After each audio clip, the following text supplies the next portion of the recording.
Salam, salam outsider, le débrief commence maintenant. Arsenal, Manchester City et Liverpool ont tous les trois gagné aujourd'hui dans une journée en plein milieu de la semaine. Vu qu'il y a année de Coupe du Monde, c'est compliqué. On est obligé d'enchaîner les matchs. Donc du coup, on est là, on enchaîne plein de matchs aujourd'hui. Beaucoup trop de matchs même, j'ai envie de dire. Cependant, c'était intéressant en Première Ligue. Pourquoi? Parce que Arsenal a été reçu 5 sur 5. Je dis bien 5 sur 5. 5 matchs, 5 victoires pour les bandits de Mikel Arteta. C'est tout, ça s'arrête là. Encore une fois, j'ai envie de finir le débrief dès maintenant. J'ai pas envie de parler avec vous. Je vous l'ai dit la semaine passée, je vous le répéterai à chaque semaine. À chaque semaine, je vous le répéterai. J'ai pas envie de parler avec vous. J'ai pas envie de discuter avec vous. Tout simplement parce que Arsenal est un club qui a trop souffert. On a trop souffert, je dis bien. Pour une fois, on est heureux et le monde entier a ses yeux sur nous. Mais pourquoi? Mais pourquoi vous nous regardez? Pourquoi vous nous regardez? Ne nous regardez pas s'il vous plaît. Dans quelques jours, on est en mission. On est en mission dans quelques jours. Le 5 sur 5, c'est très bien. Je suis très fier de mes boys. Franchement, il n'y a rien à dire. Ils se sont gérés depuis le début du championnat. Je pense que tout le monde est d'accord que s'il y a une équipe qui est en train de performer à un niveau extraordinaire, c'est bien Arsenal. Et j'enlève tous les autres parce que les autres, si City gagne et tout ça, on s'attendait à ce qu'ils gagnent. Bref, c'est Arsenal. Dimanche, on joue Manchester United. En fait, tout ça, ça ne sert à rien. Vous parlez du match face à Aston Villa, là, sincèrement, c'est déjà fini. C'est déjà fini, la page est déjà tournée, on a déjà les 3 points. Arsenal est au top de la Première Ligue avec 15 points en ce moment. On est là en train de regarder les autres. Cependant, le premier vrai choc, il arrive quand? Ce dimanche, face à Manchester United. Et Manchester United, qu'on le veuille ou non, ça reste un match très compliqué. Quelle que soit la forme dans laquelle sont les boys de Erik ten Hag, Arsenal devra se gérer. Et Arsenal, aujourd'hui, face à Aston Villa, ils ont montré des choses très intéressantes. Arsenal ouvre le score, il n'y a pas de problème. Mais première mi-temps sensationnelle, franchement. Sensationnelle des Gunners, mais totale domination. C'est juste que Martinez, il est très fort. Il fait plusieurs arrêts. Mais en fin de mi-temps, il n'y a pas de problème. Jesus est là, il claque son but. Donc Arsenal mène 1-0. Mais quand Douglas Luiz égalise sur un but qui aurait dû être, à mon humble avis, refusé, parce que pour moi, il y a obstruction sur Ramsdale, le gars, il fait ça. Quand il fait ça, il tient quoi? Il tient quoi? Faut pas nous prendre pour des tocards, hein, franchement. Quand il fait ça, là, le joueur de Aston Villa, il tient quoi? Si c'est pas Ramsdale, tu veux comment que Ramsdale, il aille prendre le ballon? Ramsdale, sur le corner, il peut pas sortir. Il y a obstruction, il y a but. C'est pas grave. Mais à ce moment-là, franchement, toutes les équipes d'Arsenal de ces 15 dernières années, peut-être 15 ans, c'est trop, de ces 12 dernières années, auraient perdu ce match-là. Et j'exclus l'équipe qui a fait match nul face à Leicester l'année où Leicester a gagné le titre sur la tête de Danny Welbeck.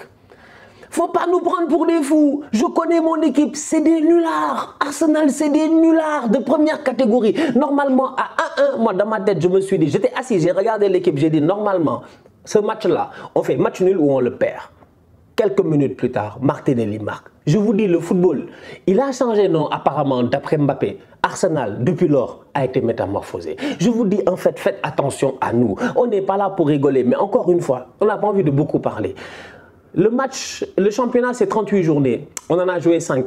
Il en reste 33. 33 games to go. Next game, Manchester United. Yalla, on y va. Sambi Lokonga au milieu de terrain, top performance de sa part. Thomas Partey n'était pas là, il a été excellent. Il a été très bon, Sambi. Il a été très bon. C'est ça qui montre encore une fois que cette équipe-là est capable, dans ses ressources, d'aller chercher des choses extraordinaires. Tu perds Thomas Partey depuis 2 matchs. La dernière fois, c'est El Nini. C'est dommage, il a été blessé. J'espère que ça va aller mieux très vite. Mais El Nini nous sort une très belle performance. Aujourd'hui, c'est Sambi et Granit Xhaka au milieu de terrain. Ils ont boss le game. Ils ont boss le game sans aucun problème. Les boys devant, vous-même, vous savez, j'ai pas besoin de beaucoup parler. Martinelli, Saka, et puis Gabriel Jesus, Martin Odegaard, comment il s'appelle, Smith Rowe, je te dis, l'équipe là, moi en ce moment, je ne veux plus parler. Donc du coup, passons aux autres équipes. On se capte dimanche pour le match face à United. Évidemment, en Première Ligue, impossible d'être premier en paix tant que Pep Guardiola est là dans le championnat. Et le problème, c'est que Pep, il est bien présent. Manchester City, certes, ils ont fait un match nul en passant rapidement lors des 5 premières rencontres. Mais City, là, ils enchaînent 6-0. 6-0 face à Nottingham Forest. ils ont failli les tuer. Et c'est Haaland, encore une fois, qui vient claquer un triplé. Et Haaland, je pense que c'est plus la peine de beaucoup parler. On va en faire une vidéo spéciale, celle-là, spéciale. C'est-à-dire que Haaland va battre tous les records possibles dans l'histoire du football. Je vous l'ai déjà dit il y a longtemps. Il y a des gens qui sont là, ils me regardent dans les débriefs. Peut-être qu'eux, ils n'oublient pas. Mais j'ai eu l'occasion de dire de Haaland, il y a un an, que Haaland sera le meilleur buteur de l'histoire du football. Que son but n'est pas forcément de gagner des ballons d'or ou de machin chouin ou de je ne sais pas quoi. Son but, c'est de battre le record de Cristiano Ronaldo, de Pelé ou de je ne sais pas quoi. Son but, c'est d'éclater tous les records en termes de buts. C'est ça le but de Haaland. Il n'a qu'un seul but, marquer des buts. Mais la première mi-temps de Haaland, 3 buts, le boy a touché 10 ballons. Est-ce qu'il a fait 4 passes? Haaland fait des matchs, il met 3 buts, il ne fait pas 4 passes. C'est-à-dire que le boy attend les ballons. Et comme il est puissant, et comme il est pertinent, et comme il est intelligent, et comme il est toujours, je dis, bien placé dans le positionnement, les ballons viennent le trouver. Quand tu vois les gars qui sont autour de lui, franchement, ça devient de plus en plus facile. Haaland, 2 triplés d'affilée. Juste sur le mois d'août, il a claqué 8 buts. En fait, que veut le peuple? Il a claqué 8 buts en août. L'année passée, les gars ont fini meilleur buteur à 23, je pense. Son Heung-min, je pense, c'est 22 buts ou 23 buts pour meilleur buteur. Haaland, on est au mois d'août, il a 8 buts. Il reste septembre, octobre, novembre, il y a la Coupe du Monde, c'est pas grave, on te pardonne. On saute. Décembre, janvier, février, mars, avril, mai. Il reste 8 mois à Haaland. Il reste 8 mois à Haaland. On est en août, il a mis 8 buts. 8 x 8, 64. Haaland, il va chercher le record des 92 buts de Léo Messi. Ou 91, je ne sais pas quoi. Haaland. Mais il met les buts comme si c'était rien. En fait, les ballons qui traitent, il est plus grand que tout le monde, il est plus fort que tout le monde, il est plus rapide que tout le monde. Je vous jure que l'humanité vient de découvrir Cristiano Ronaldo Prime dans un Norvégien le 31 août 2022 parce que dans ma tête, c'est une explosion. Je vous jure que les idées n'arrivent plus à s'aligner tellement je ne sais pas comment expliquer cet enfant-là. Lui, c'est Cristiano entre 2013 et 2018. C'est ça, Haaland en ce moment. Mais à 20 ans.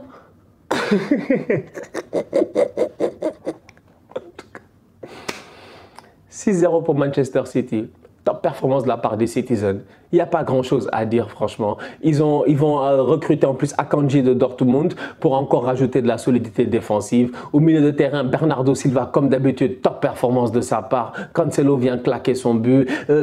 C'était sans Kevin De Bruyne qui est rentré ensuite en cours de match. S'il y a un match que j'ai pas hâte de jouer, c'est bien Arsenal-Manchester City. For real. Non, franchement. Franchement, parce que cette équipe-là, quand je vois cette semaine dans la presse anglaise, ils disent qu'apparemment les coachs de première ligue se sont appelés entre eux. Le syndicat des coachs. Les gars sont prêts à faire la grève. Ils vont faire la grève. Le syndicat des coachs de première ligue, apparemment, ils veulent faire la grève. Ils sont choqués. Apparemment, il y a vraiment une discussion entre coachs de première ligue pour dire on arrête Haaland de comment. Voilà. En tout cas, si vous avez une solution, s'il vous plaît, dites-le en commentaire. Liverpool de son côté l'emporte 2-1 face à Newcastle. Performance compliquée pour les Reds de Liverpool. Encore une fois, égalisation à la 98e minute de la part du boy Carvalho. Et le boy Carvalho là, il me semble que je vous avais dit lors de la pré-saison que voilà le nouveau Philippe Coutinho. Je vous avais dit c'est lui le Philippe Coutinho. En fait c'est le Philippe Coutinho 2022 et le voilà sur le terrain. Sa rentrée est pertinente. Aujourd'hui son but franchement en fin de match, il fallait être positionné, il fallait pas rater ça, il fallait pas rater, excusez-moi, sa demi-volée, il l'a pas raté. Et Newcastle peut avoir des regrets parce que dans ce match-là, quand tu regardes bien, Liverpool, oui, certes, c'était pas la même performance que le 9-0 de ce week-end, mais encore une fois, au milieu de terrain, je les ai sentis fébriles. Très fébrile, franchement très fébrile. Et Newcastle, c'est une belle opposition. Vous-même, vous le savez en ce moment en Première Ligue. C'est une équipe qui va venir fatiguer tous les grands. Ils vont fatiguer tous les grands. Ils vont faire perdre des points normalement à tous les grands, cette équipe de Newcastle-là. Elle a fait match nul face à Manchester City. Elle fait match nul là aujourd'hui face à Liverpool. Les boys de Eddie Howe là, il ne faudra pas les sous-estimer cette saison. D'autant plus qu'en attaque, déjà qu'ils avaient Callum Wilson, qui est un attaquant de Première Ligue confirmé. Là, ils rajoutent le boy Isaac. Isaac, il arrive aujourd'hui sur une erreur de Jordan Henderson. C'est la raison pour laquelle je parle encore du milieu de terrain de Liverpool. Immédiatement, le décalage est fait. Jordan Henderson fait sa petite erreur. C'est dommage. Les gars font la passe en profondeur. Isaac, il n'a pas raté. Il n'a pas le temps de rater. Et Isaac, il a failli mettre un doublé. Malheureusement, il était hors jeu d'un chouïa. C'est pour dire à quel point aujourd'hui, Liverpool, certes, ils ont gagné 2-1, mais les Reds de Liverpool, quand je vois la manière à laquelle Klopp, vous savez Klopp, en fait, franchement, entre vous et moi, on connaît très bien ce championnat-là. On vit de ce championnat-là. En fait, on connaît tout ça là.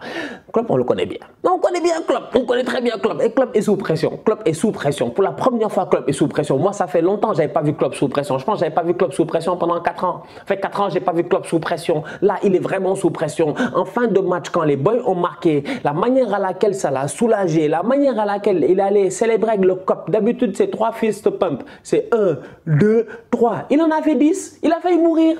Le match là a failli le tuer, je dis bien. Il était sous tension. Ça montre que cette équipe de Liverpool là, en ce moment, qu'on le veuille ou non, elle ne va pas bien. C'est un contender pour le titre. Tu as l'impression qu'il joue comme une équipe qui se bat pour la relégation. C'est peut-être trop dire, mais c'est pas normal en fait. Il y a quelque chose qui n'est pas là. Mohamed Salah, en plus de ça, ça ne connecte pas. En ce début de saison, c'est compliqué. Mohamed Salah, normalement, c'est le meilleur buteur du championnat. Je pense qu'il n'y a pas beaucoup de... Voilà. Tout le monde a Mohamed Salah dans son équipe Fantasy. Tous les gars qui jouent à Fantasy Première Ligue ont normalement Mohamed Salah. Mais en ce moment, c'est le boy le moins rentable et il te coûte très très cher parce que Salah, il est sur le terrain et il n'arrive pas à sortir son épingle du jeu. Pendant ce temps-là, les Haaland, les Jesus, tout ça, ils claquent leur but. Mais Salah, en ce moment, c'est compliqué. Tout comme Son Heung-min d'ailleurs même, paradoxalement. Donc du coup, voilà, c'est une équipe de Liverpool qui gagne 2-1 aujourd'hui face à Newcastle. C'est une belle victoire. En termes de points, c'est bien de prendre les 3 points parce que Liverpool, là, taf, c'est un faux départ comme Chelsea en fait. Et j'ai eu l'occasion de le dire, j'ai fait une vidéo ici avec Willou, Liverpool et Chelsea, le faux départ.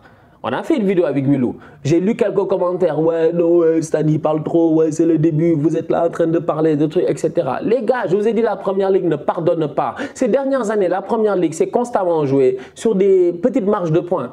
Sur des petites marges de points entre deux équipes, Liverpool et Man City. Ça s'est joué sur des petites marges de points. Il n'y a que Man City, je pense qu'ils ont tapé ici les gars de Solskjaer là, vite fait, quand ils ont fini deuxième, United. Mais sinon, à part ça, c'est assez serré. Et là, en début de championnat, il y a des gars qui sont déjà lâchés. C'est pas normal. Chelsea est lâché là. C'est pas normal. Début de championnat très très décevant. Tottenham, ils ont fait match nul, mais ça va, ils sont là, ils sont quand même, voilà, ils sont là, ils sont présents. Liverpool, je suis désolé, le début de championnat n'est absolument pas satisfaisant. Il y a des efforts à faire et j'espère que vite fait la machine va reprendre le rythme parce qu'à ce rythme-là, Liverpool, ils sont partis sur le rythme de finir 6e, 7e.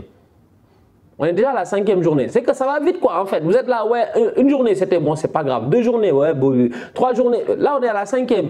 Vite fait, je dis bien, on va passer le mois de septembre, on sera à la 10e. Il faut vite fait que les Reds se réveillent. En attendant le match de Manchester United demain face à Leicester, la famille, on se capte très très bientôt pour un nouveau débrief. D'ici là, on continue à liker, on continue à partager, on s'abonne, on s'abonne, on s'abonne. On est ensemble, on reste en santé, c'est le plus important. Tous outsiders.